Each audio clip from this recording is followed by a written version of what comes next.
जय श्री कृष्णा। मैं हूं मनोज। और आज हमने नमस्कार ना बोल के जय श्री कृष्णा कहा।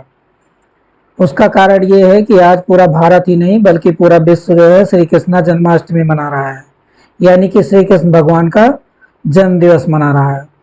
मैंने बताया था कि मैंने एक वीडियो भी बनाया था जिन्होंने अपने इनकी मित्रता के बारे में बताया था और इन्होंने अपनी मित्रता को किस तरीके से समझाया इस समाज को, वो आपने पिछले वीडियो में सीखा। आज हम इसके बारे में इनके कृष्णा जन्मदिन होने के नाते इस महापुरुष यानी इस भगवान के बारे में कुछ सीखेंगे, कुछ जानेंगे। आइए हम सबसे पहले इनके बेसिक, जब ये पैदा हुए थे तो उसके पहले की बातों को जानते हैं और क्या ये हमारे प्रेरणा स्रोत थे। और आज दुनिया भर में अलग अलग लोग, जो हमारी गीता है, जो इनके जीवन पे आधारित जो पुस्तक है उस पे लोग रिसर्च कर रहे हैं, यानी जानने की कोशिश कर रहे हैं।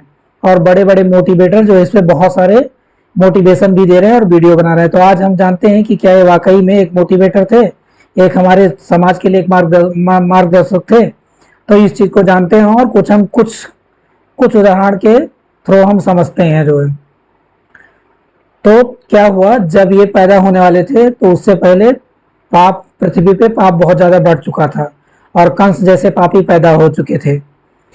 अब एक बार आप सोचिए कि इनको पैदा होने से पहले ही बोला गया था कि जब ये पैदा होंगे तो इनको तुरंत मार दिया जाएगा।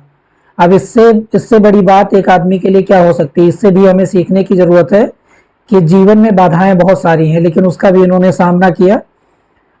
और ये अपने भारत के उत्तर प्रदेश जिले के मथुरा में पैदा हुए थे। इन्होंने जन्म तो वहां लिया, लेकिन ये अपने बचपन वहां नहीं बिताए, क्योंकि इन्हें वहां खतरा था। किससे खतरा था? कंस से। मतलब कुछ बाधाएं थी, कुछ विपत्तियां थी जिनसे मरने का खतरा था इनको। तो ये क्या किए, वहां से इनके पिताजी इनको दूसरे दूसरी जगह पे छोड़ दिए, यानी कि वृंदावन में छोड़ दिए। वहां पे इन्होंने अपना बचपन गुजारा। और जब इनकी ये जो पैदा हुए थे, जो अभी ये समय चल रहा है, हिंदू कैलेंडर के हिसाब से ये भादों का महीना होता है, भाद्रपद जिसे बोलते हैं। उसमें क्या होता है, बहुत सारे लोग अभी भी बहुत सारी कहावतें बोलते हैं, कहते हैं कि इस महीने में अगर बच्चे पैदा होंगे तो कलंकित हो जाएंगे। जबकि ऐसा नहीं है। जीवन के अगर हर पहलू को देखें तो उसमें कलंक का आना और ना आना जुड़ा होता है। अगर हम निगेटिव चीजों के साथ में अगर जोड़ेंगे तो हम पाएंगे कि हर हर चीजें निगेटिव है। तो ये ऐसी भ्रांतियां नहीं है बिल्कुल भी। इन चीजों को दिमाग से निकाल देना चाहिए। आगे हम समझते हैं, जब ये आए तो सबसे पहले इन्होंने क्या किया, इनको अपने माँ बाप को छोड़ना पड़ा। अभी बहुत सारे लोग बोलते हैं कि अगर हमारे माँ बाप छूट गए थे, हम कुछ इसलिए नहीं कर पाए अगर माँ बाप रहते, लेकिन नहीं, इन्होंने उसको स्वीकार किया और एक नया समाज का निर्माण किया जो है। फिर उन्होंने जब छोटे छोटे बड़े हुए तो ये जो छोटे छोटे चीज थे, छोटे छोटे जो जीव थे, उनको मार करके ये साबित किया कि समाज में बचपन बड़ा और ये कुछ नहीं होता, हम कभी भी कुछ भी कर सकते हैं। बाद में इन्होंने मक्खन माखन खा के ये भी बताया कि इससे हमें शक्ति मिलती है। दूध गाय का भी पालन करने के लिए मानवों को प्रेरित किया। तो उससे ये भी हमें पता चलता है कि हमें क्या पशुपालन के लिए हमें प्रेरित किया।